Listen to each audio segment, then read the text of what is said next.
Итоги работы Государственного таможенного комитета за 2014 год подвел заместитель председателя ГТК Ушанги Квициния. По его словам, основными торговыми партнерами Абхазии, как и в предыдущие годы, остаются Российская Федерация и Турция. На их долю приходится 72% всего товарооборота. По итогам 2014 года контрольный показатель по начислению платежей в виде таможенных пошлин, акцизов и таможенного сбора выполнен на 107%. В республиканский бюджет перечислено 819,6 миллионов рублей, что на 52 миллиона рублей больше, чем за 2013 год.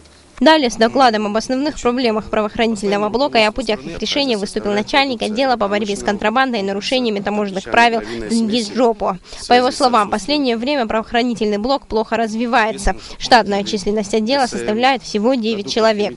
Но несмотря на нехватку транспортных средств, бензина и людей, работа ведется. Основной объем оперативной работы, естественно, осуществляется непосредственно центральным отделом, потому что на нем лежит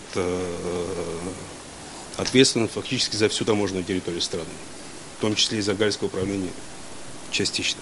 Сам правоохранительный блок Государственного таможенного комитета был сформирован в 1994 году. За этот период внешнеэкономические связи Республики Абхазия значительно расширились, они усложнились.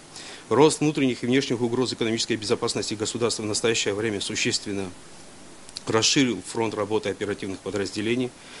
Только по состоянию на текущее время количество направлений деятельности отдела по борьбе с контрабандой и нарушением таможенных правил увеличилось до 20. Председатель Государственного таможенного комитета Даур Кубахи заявил, что предстоит решить еще множество вопросов. В первую очередь необходимо выполнить план нынешнего года.